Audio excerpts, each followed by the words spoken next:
नमस्कार दोस्तों, आज की कहानी शुरू करने से पहले अगर आपने हमारा चैनल सब्सक्राइब नहीं किया तो जल्द से जल्द कर ले। तो चलिए शुरू करते हैं आज की कहानी। वीरेंद्र सुबह से सोया हुआ था। जैसे ही उसके पिताजी महेश जी सोता हुआ देखते हैं तो गुस्से में आग बबूला हो जाते हैं और वीरेंद्र को उठाने के लिए उसकी चादर को खींच लेते हैं। ये देखकर वीरेंद्र की माँ दया महेश जी पर गुस्सा होती है। कहती है, कल रात ही वीरेंद्र अपनी छोटी बहन को मौसी के घर से लाया था। रात को देर से सोया था। तो महेश जी दया को कहते हैं कि सुबह खेत में जाकर पंप चलाना था, लेकिन अब तो काफ़ी देर हो चुकी है, बिजली ही चली गई है। अब खेत में पंप चलाने के लिए जनरेटर चलाना पड़ेगा। दया वीरेंद्र को उठाती है। वीरेंद्र बेमन से उठकर खेत में चला जाता है।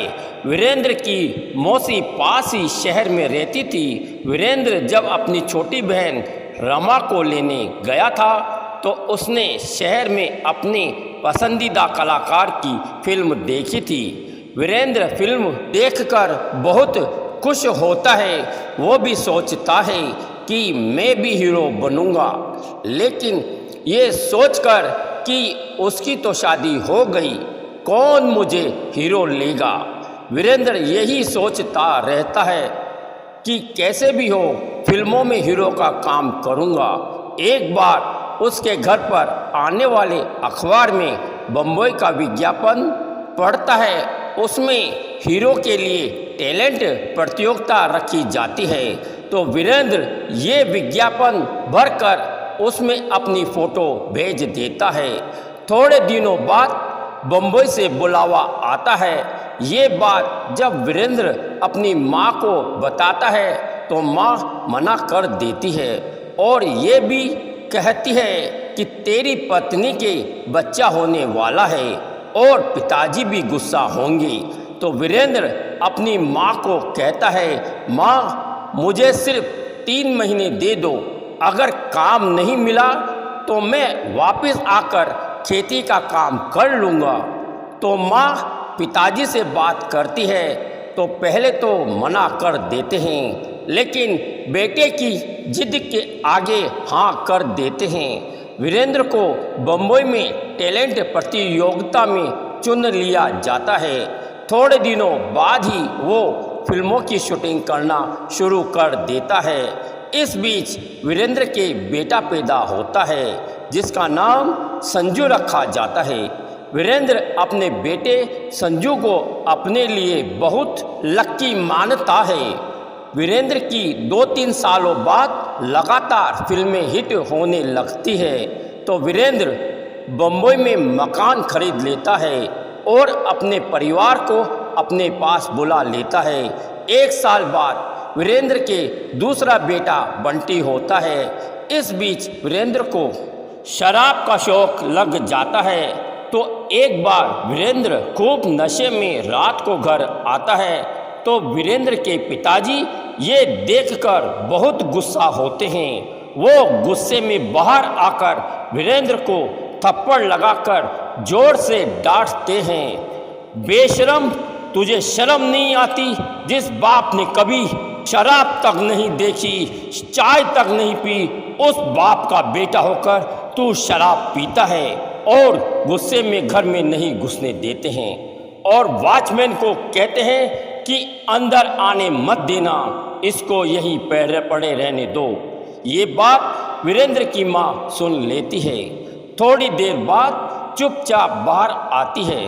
वीरेंद्र को उठाकर अपने कमरे में ले आती है। वीरेंद्र नशे में रोता हुआ अपनी माँ के पैर दबाता हुआ कहता है, माँ तुम कितनी अच्छी हो। माँ मैं शराब नहीं पीना चाहता हूँ, लेकिन काम इतना होता है कि थकान मिटाने के लिए शराब पीता हूँ। अब आइंदा से शराब नहीं पीऊँगा माँ, और रोने लगता है। माँ ये सुनकर हंसने लगती है और कहती है, जब भी तू शराब पीकर आता है मेरे पैरों में पड़कर ये नाटक करता है। जा, बहू तेरा इंतजार कर रही है। एक दिन वीरेंद्र तालाब के पास शूटिंग कर रहा होता है। शूटिंग के बीच एक आदमी तालाब में कूद जाता है तो वीरेंद्र तुरंत उस आदमी को बचाने के लिए तालाब में कूद पड़ता है और उसे बचा लेता है। उस आदमी से वीरेंद्र पूछता है कि क्यों आत्महत्या करना चाहते थे, तो वो आदमी कहता है कि मेरा नाम मोहन है और मैं गांव में अपने माता पिता और एक छोटी बहन के साथ रहता हूँ, लेकिन खेतीबाड़ी में बैंक का काफ़ी कर्जा होने की वजह से मुझे आत्महत्या करनी पड़ रही है। ये सुनकर वीरेंद्र को मोहन पर तरस आ जाता है। वो मोहन को कहता है मैं तुझे काम दूंगा और तेरा कर्जा भी चुका दूंगा। वीरेंद्र मोहन का कर्जा चुकाकर अपने पास ड्राइवर की नौकरी पर रख लेता है। वीरेंद्र के घर में काम करने के लिए नौकरानी शोभा आती है। एक दिन वीरेंद्र घर पर होता है तो नौकरानी की 20 वर्षीय बेटी सरिता किसी काम से अपनी माँ से मिलने आती है तो वीरेंद्र उसकी खूबसूरती को देखकर दंग रह जाता है। उसके मन में उसके प्रति आसक्ति जाग जाती है। कुछ समय बाद वीरेंद्र के घर वाले किसी शादी में जाते हैं। नौकरानी शोभा को घर में रुकने को कहते हैं तो शोभा मान जाती है। वो अपनी बेटी सरिता को लेकर उस दिन वीरेंद्र के घर के पीछे वाले कमरे में आ जाती है। रात को वीरेंद्र नशे में धुत होकर विदेश से शूटिंग कर घर लौटता है। जैसे ही घर में जाता है तो नौकरानी शोभा दवाई लेकर सोई हुई होती है तो सरिता अपनी माँ को नहीं उठाकर खुद ही वीरेंद्र के कमरे में चली जाती है। वो वीरेंद्र को पूछती है मालिक कुछ खाने का बना दूँ, तो वीरेंद्र सरिता को देखकर चौंकता है। फिर नशे में बोलता है माँ नहीं आई क्या? तो सरिता कहती है माँ ने अभी दवाई ली है, वो सोई हुई है। वीरेंद्र कहता है मैं खाना खाकर आया हूँ, ऐसा करो मेरे लिए कॉफ़ी बना दो। तो सरिता किचन में जाकर कॉफ़ी बनाने लगती है। इस बीच वीरेंद्र पर नशे की हालात में वासना का भूत सवार हो जाता है। वो किचन में जाकर सरिता को पकड़ लेता है। सरिता पहले तो छूटने के लिए खूब कोशिश करती है लेकिन छूट नहीं पाती। फिर चिल्लाने के लिए मुंह खोलती है तो वीरेंद्र अपने बलशाली हाथों से उसका मुंह दबा लेता है और अपनी मनमानी करके ही छोड़ता है। सरिता रोने लगती है, अपने कपड़ों को ठीक करती है तो वीरेंद्र का पूरा नशा उतर जाता है। वो सरिता से माफ़ी मांगता है और कहता है ये सब शराब के नशे में हुआ है, मुझे माफ़ कर दो। सरिता रोते हुए तुरंत अपने कमरे में चली जाती है जहाँ उसकी माँ सो रही होती है। वीरेंद्र डर के कारण सुबह जल्दी से घर से निकल जाता है। कुछ दिनों बाद वीरेंद्र से मिलने के लिए सरिता वीरेंद्र के पीए से बात करती है तो पीए उसे वीरेंद्र का प्राइवेट नंबर दे देता है। सरिता वीरेंद्र को कहती है मालिक मुझे महीना नहीं आया है, मैंने प्रेगनेंसी किट से टेस्ट किया तो मैं गर्भ से हूँ। ये सुनकर वीरेंद्र चौंक जाता है। फिर कहता है मैं अबॉर्शन की गोलियां लेकर देता हूँ, तुम कल फ़ोन करना, मैं तुम्हें गोलियां दूंगा, वो खा लेना जिससे बच्चा गिर जाएगा। दूसरे दिन वीरेंद्र पीए से अबॉर्शन की गोलियां सरिता को भिजवा देता है।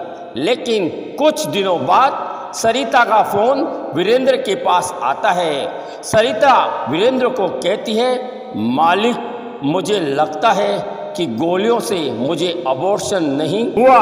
ये सुनकर वीरेंद्र कांप जाता है। वो सरिता को डांटते हुए कहता है कि मैंने जैसे बताया था वैसे ही गोलियां ली थी ना। सरिता कहती है जैसा आपने कहा था वैसे ही गोलियां ली थी।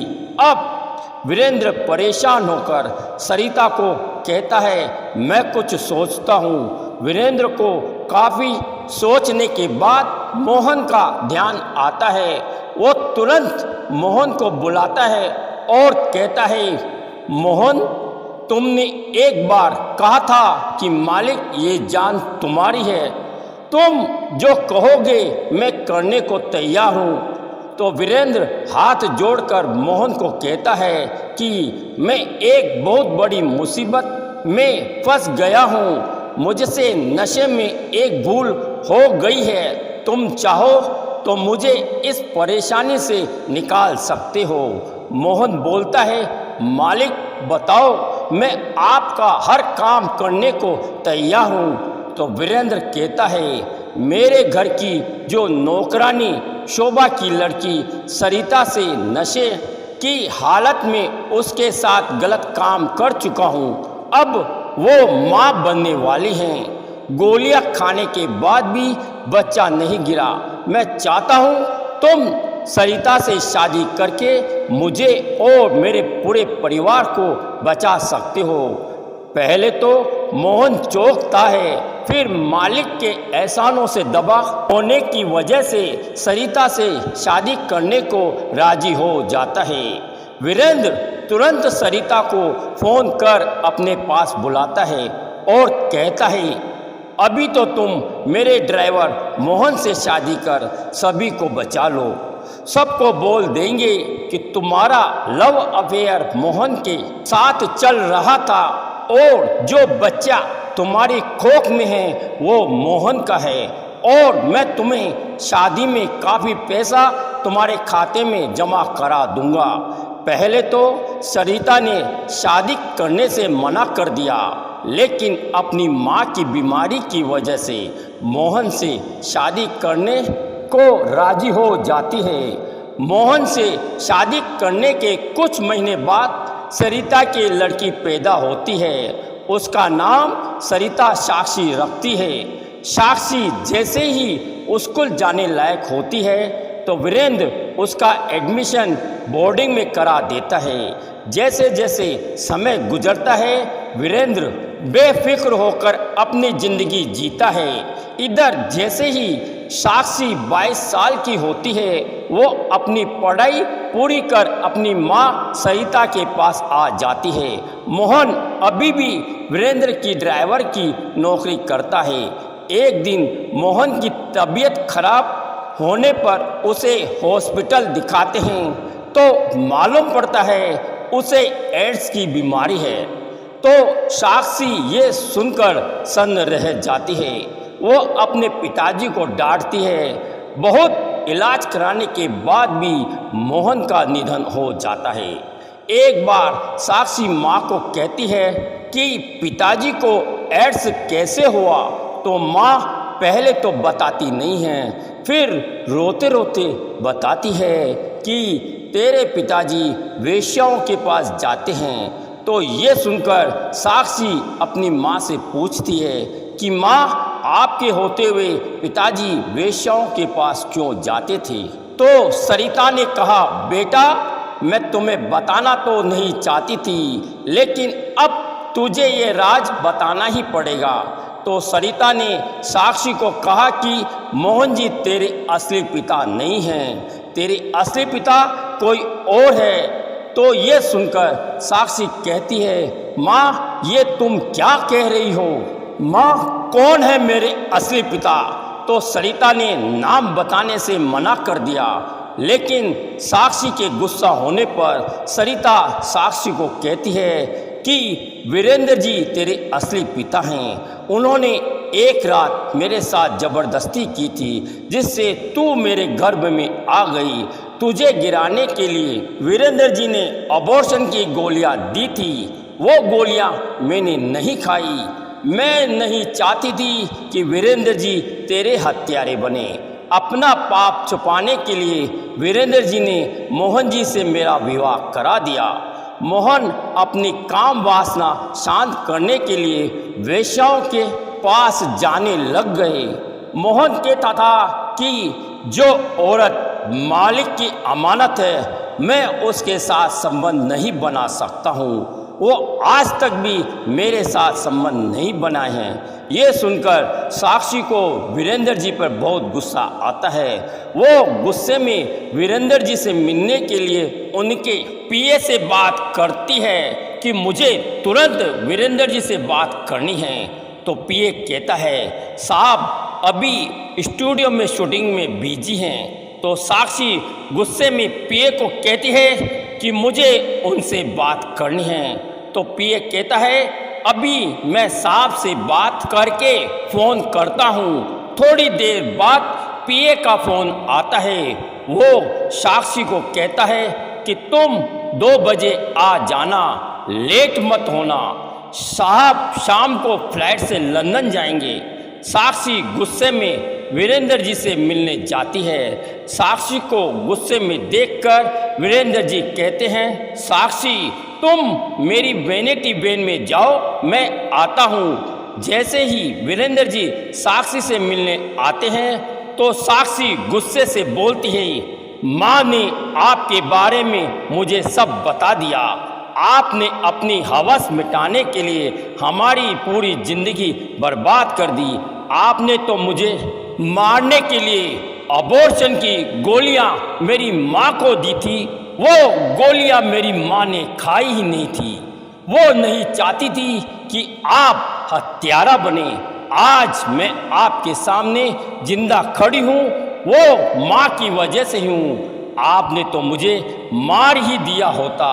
वीरेंद्र जी साक्षी की बात सुनकर चौंक जाते हैं। साक्षी फिर बोलती है आपकी अनचाही भूल से मेरी माँ की पूरी जिंदगी तबाह हो गई। मेरी माँ सुहागन होते हुए भी अभागिन की जिंदगी जी रही है। पिता मोहन जी की मौत के भी आप जिम्मेदार हो। आप तो अपने परिवार के साथ अच्छी जिंदगी जी रहे हो। वीरेंद्र जी साक्षी को कहते हैं बेटी मुझसे जो गलती हुई उसकी माफ़ी मैंने तुम्हारी माँ से मांग ली है। इस बात पर साक्षी गुस्से में कहती है आपको मुझे बेटी कहने का अधिकार नहीं। मेरे पिता तो मोहन जी थे और वो ही रहेंगे। रही बात माफ़ी की, मैं अगर माँ की जगह होती तो तुम्हें जेल भिजवा देती। तुम्हें तो मैं जिंदगी भर माफ़ नहीं करती। मुझे तो अपने आप से घिन आती है कि तुम्हारा गंदा खून मेरी रगों में दौड़ रहा है। ये कहकर साक्षी गुस्से में वहाँ से चली जाती है। वीरेंद्र जी सोच में पड़ जाते हैं और सोचते हैं कि मेरी एक अनचाही भूल ने कितनों की जिंदगियां खराब कर दी। काश मैंने शराब नहीं पी होती तो ये सब कुछ नहीं होता। अब मुझे प्रायश्चित करना ही होगा। अपनी लंदन की शूटिंग कैंसिल कर दूसरे दिन अपने पीए को कहकर सरिता से मिलने का प्रोग्राम तय करते हैं। तय समय पर साक्षी से छुपकर सरिता वीरेंद्र जी से मिलती है तो वीरेंद्र जी उसे कहते हैं कि साक्षी को सब मालूम पड़ गया। मैंने जो तुम्हारे साथ किया था मैं चाहता हूँ उसका प्रायश्चित करूँ, लेकिन साक्षी मुझे माफ़ नहीं करेगी। मैं चाहता हूँ कि साक्षी के लिए कोई अच्छा सा लड़का देखकर उसका कन्यादान करूँ। यही मेरा प्रायश्चित होगा। तुम साक्षी को कहना कि तेरे पापा तुझसे माफ़ी मांगना चाहते हैं। अगर साक्षी ने मुझे माफ़ नहीं किया तो कभी अपने आप को माफ़ नहीं कर सकूँगा। तो इस बात पर सरिता कहती है कि साक्षी ने तो अपने लिए एक अच्छा सा लड़का देख रखा है, वो जल्द ही शादी करेंगे। तो इस बात पर वीरेंद्र जी कहते हैं साक्षी की शादी मैं करूँगा, जितना भी पैसा खर्च होगा वो मैं करूँगा। तो सरिता कहती है, मैं साक्षी से बात करके आपको बताती हूँ। सरिता साक्षी से कहती है, बेटा वीरेंद्र जी को अपने किए पे पछतावा हो रहा है। वो तुम्हारे पिता हैं। कोई अगर अपनी गलती का प्रायश्चित करता है तो उसे माफ़ कर देना चाहिए। वो चाहते हैं तू उन्हें माफ़ कर दे। तो इस बात पर साक्षी अपनी माँ पर गुस्सा होकर कहती है कि वो भले ही मेरे असली पिता होंगे, लेकिन मैं ऐसे पिता को पिता कहने में पाप समझती हूँ। तो इस बात पर सरिता साक्षी पर गुस्सा होकर कहती है, तेरी रगों में मेरा भी खून दौड़ रहा है। तू अपनी माँ का कहना भी नहीं मानेगी। सिर्फ वो तुमसे यही तो चाहते हैं कि तेरी शादी में तेरा कन्यादान करें। तुझे मेरी कसम है, अगर तूने मेरी बात नहीं मानी तो ये सुनकर माँ की जिद के आगे साक्षी कन्यादान के लिए हाँ कर देती है।